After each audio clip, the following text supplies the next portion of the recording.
Welcome to Academy Answers Podcast, a show dedicated to inspiring and providing actionable advice on life, business, happiness, success, and reaching your full potential.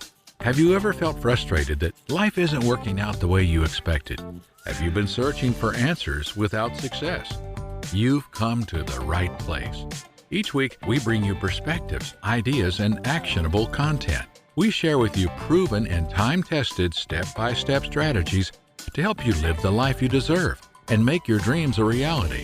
From health to finances to relationships to business, we provide the insights and strategies you need to reach your full potential. So buckle up and plug in, because Academy Answers Podcast is about to take you to a new level of personal success. Hey guys, how you doing? Welcome to the Academy Answers Podcast, where we answer the questions on personal development, happiness, success, full potential. Usually I like to say, excuse my tongue twister there. Usually I like to say happiness first, because that's everything. Happiness is everything. It doesn't matter. All that we seek is to be happy. Everybody wants to be happy. If you cannot be happy, what else is there? And today's questions, what we do, we answer the questions. If you're joining us for the first time, we answer the questions that we get from our work in the personal development space, in our blog, social media, all over, email lists. And people reach out to us with questions and comments, and we try to answer that at scale, meaning we use it podcast so it can impact many others instead of answering the thing 10,000 times. So it's like a school. There's a child to be educated. Instead of sending a tutor to each child's home, which is incredibly impossible, we have a system where they come through. So the same information is packaged and we just deliver it over and over again. So I like to think of myself as a teacher. I like to think of myself as being the person who share information with my own perspective and my own energy and my own spin and from my own angle, because none of the information, not even the inventions you see around you today, is brand new. It's just an improvement or a different take on it. Today's question is, why do most small businesses fail? I want to be an entrepreneur, but so many people are failing. I want to avoid that trap.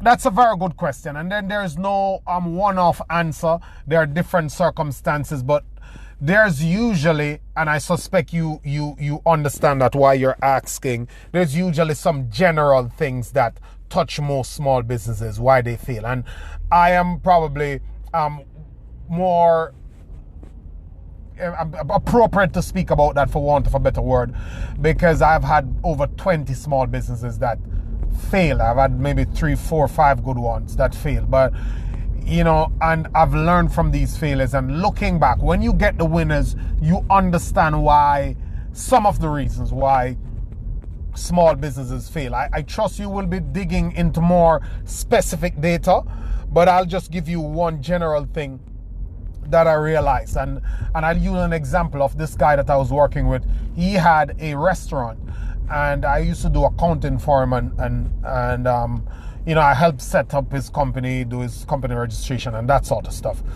And I when he was putting in his equipment, I was trying to convince him to get a system, a computer system, not a full-on computer system, but a more improved version of a point of sale, of a cash register. So it wouldn't be just a cash register, it would be more a point of sale. A cash register takes money, give people change, and store cash. Pretty much, you put the people's figure in and it goes. A point of sale suggests that's a part of a bigger system. So you capture the data, you capture you can categorize this anywhere you want, because you have all items that you sell listed somewhere on a database, and you have it on the point of sale, which is the cash register is the main thing there.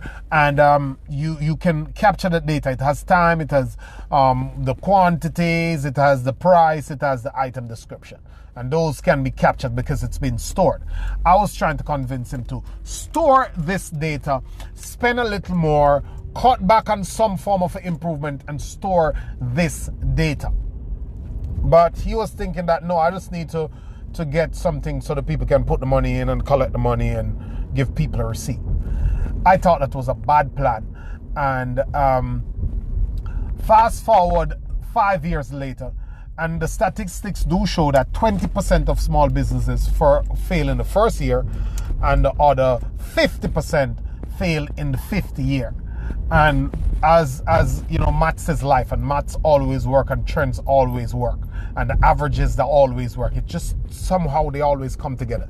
In his 5th year, he called me up after not hearing from him for a good time. I mean, we interact on social media, but not in a personal way. He called me up to say, "Hey, Lloyd, I'm having a problem. Help me to kind of figure this out and analyze this. My business is not doing well. I think I'm selling on some days. I'm not selling on some days. My revenue has cut drastically. I'm operating at a loss, and I don't know what to do to figure this out." And I asked him, "Where is the data? Like, what can we look at?" And all he had was paperwork and just physical hard documents, piles of them, disorganized, pushed somewhere in a box, and it was absolute chaos. So there was no data. And after talking to him for a while, I realized that there is a certain level of revenue, and there seemed to have been a possibility, and he agreed with me that there's a possibility for him to cut some days and stay profitable. But which days to cut was the dilemma, because he had no data. He had no data in terms of when the traffic comes in. He just have off his memory. He doesn't have live data of when his traffic come in. He could cut some products too. He don't have data of how much of what he sells. He don't have any data to actually make an informed decision. So initially, he failed to put in the system. During the course of 5 years, he failed to add the system. And coming up on 5 years, that turns against him. That catch up with him. He has no data. He has nothing that he has collected that he can review, that he can look at, that he can make sense of. And now he's stuck without information, trying to make an informed decision. Now, this is a very difficult thing to do. If you ignore systems, if you don't put systems in place, if you don't have information to make decisions, then you're going to guess. And guesswork cannot work in business because you're going to miss it totally. So here's this guy having a viable business, was run for 5 years. Some things are not tying up, but he don't know where to look. How does this relate to why small businesses fail? What I want to share with you, why I relay that story, is to tell you that small businesses fail because small business operators think small. That is why he never saw it fit to put in a computer system, because he's doing a mom and pop thinking in his business. And business don't work that way. Because if you're selling food, all the chain stores that have 25,000, 50,000, 100,000 stores that are run by Wall Street corporations that are on the stock exchange, these guys are your competition. And they're not playing small. So, not because you don't have a big building, not because you don't have 10 different branches, you have to have a big thinking operation, even if you're running a small organization. I'll say that again, you have to have a big thinking operation, even if you're running a small organization. Big thinking means the systems that are comparable to the ones that the big corporations use. because that's how they bridge the gap. That's how they are on the cutting edge of their business. They have information. They have people who are running these systems. They have strict systems and they stick to it. So what this guy needed to know, he needed to know which days he got his traffic, what time of the day of these days he got most traffic, which products are selling, which one is not selling, when do I bring in more people, when do I need less people, which days do I need to open earlier, which days do I need to open later, which days do I need to close later. He knew none of that, and because of that, it cost him his business. Because it was too hard for him to play catch up. If we had that point of sale system, if we could sit down and look at those numbers the day he is saying this, if I could go into a report like a QuickBooks report and pull up his items and watch the sales and track the days and track the time of days and track the traffic and the volume of sales, then we'd have all the data we need. So we could tell him right then and there to, okay, put up a sign that on Mondays you won't open until 1 o'clock. Put up a sign that on Tuesdays this place will be closed. Put up a sign that this place will be open until 12 o'clock on a Friday night. Because we see steady traffic coming in there between 8 and 9. And the traffic doesn't taper off till like 8:50, or it's still strong all the way to 9 o'clock. And by the time you get everybody out the store, it's sometime 9:30. You might need to push this time, or this product is hot. You might need to cut that product and increase this price. And you have information, and you can look at how much of money you're spending on your cost of goods sold, so you could try to source this less product ingredients for this product less, so you could make more money on this, and that type of thing. You have the systems. But if you think small, you're not ever going to put in the system.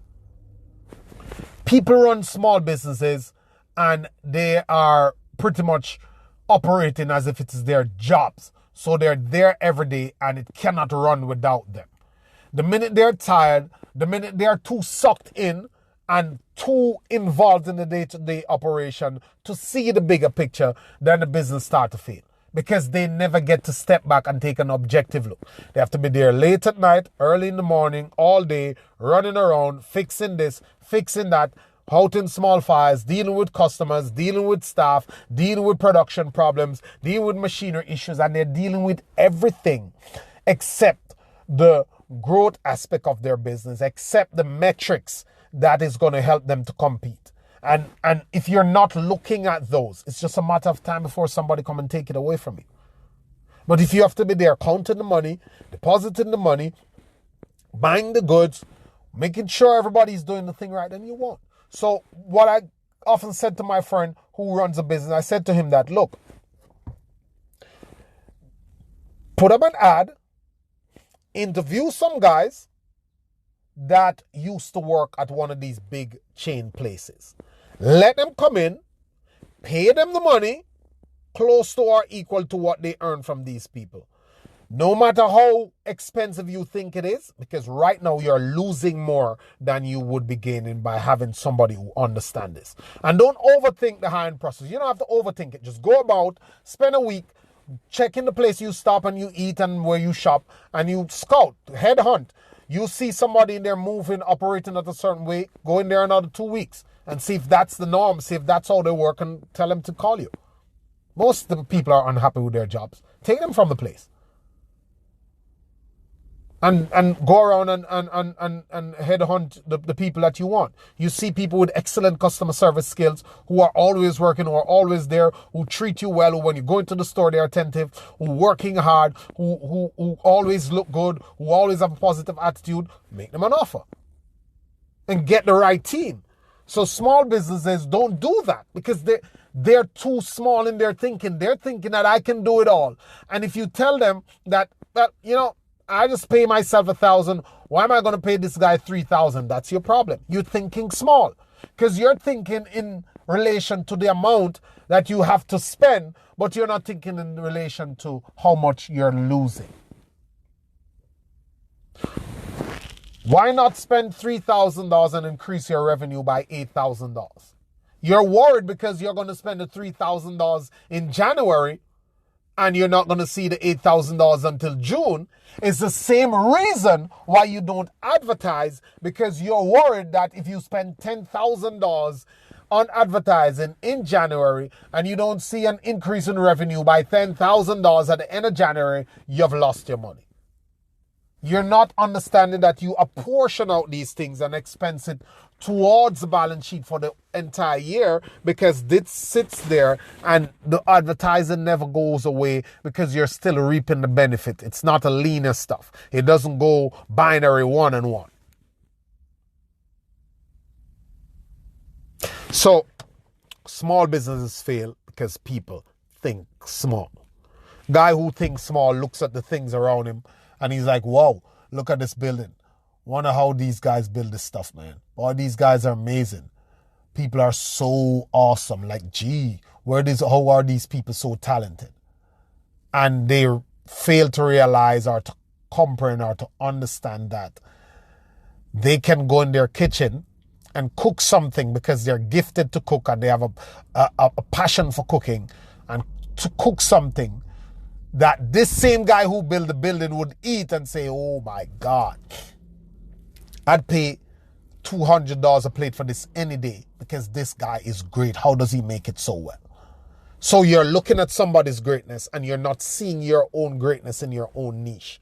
You're looking at LeBron, you're looking at Steph Curry, you're looking at all these guys, Kobe, Jordan, you're looking at Messi, you're looking at Serena, you're looking at Kevin Hart, you're looking at Oprah, you're looking at all these other authors, J.K. Rowling, and you're looking at how they're winning in their field.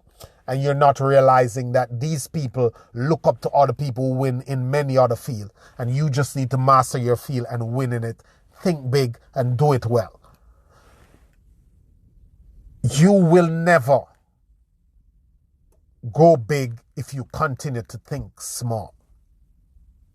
You first need to get in a big game or understand that the game you're in is a big game. The guy who's running a taxi on the road, he's going around doing his taxi, running up and down on this thing for how many years? He's good. He's going on, making money. And then all of a sudden there's Uber, there's Lyft, there's car service, there's a whole bunch of stuff. The car service that's running between this place, I used to pay $20 to travel 3 miles. Now Uber does it for $7. Oof, a whole section of that industry is out. Small thinkers. Okay, look at Airbnb. Airbnb has come and disrupted a good portion of the big hotel chains. But are they out of the game? No. They're still filling their rooms all year round. They're still getting their share of the market. And they still are able to respond to the competition. Because they are thinking big and they're playing big. When you play big, you can stand up to your competition. If you don't play big, your competition will wipe you out. It's a big game. You can always have room to maneuver when you're playing big, because you're going to make the money to have the resources and you're going to have the information to make the informed decision. So you cannot win in this environment, in this global environment, playing small. Everybody's your competition. If you're a printer here and you're a local printer and people used to run into your stuff, somebody's going to pop up on their Facebook and say, hey, look, I'll print your stuff for $10 less or $20 less, and I give it free shipping to you too, and I deliver it to you tomorrow morning. Poof! There goes your business. So many people lost this. So many people miss that because they're playing small. Playing small means you're not watching trends. You don't look at current market conditions. Your head is so deep down in the business that a guy come, build a platform, build a physical place next to you or just up the road, and it is even after 10 months when your business is running totally flat, you don't even know what's happening around you. Because you're not even informed. You're not abreast of what's going on. You don't know the new technology. You're not going to seminars. You're not reading books. You're not going to functions. You're not doing going to the local chamber of commerce. You don't know anything because you're too tired.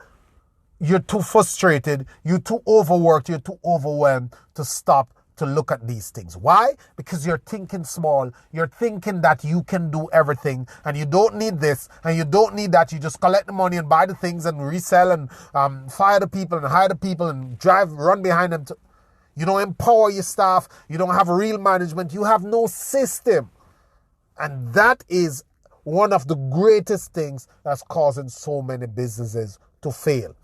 Owners running themselves thin, trying to keep up with the business and never building teams and systems to run the thing for them. Systems work, people fail. Stop thinking small and your small business will go big. You don't need a big place to put in a big system.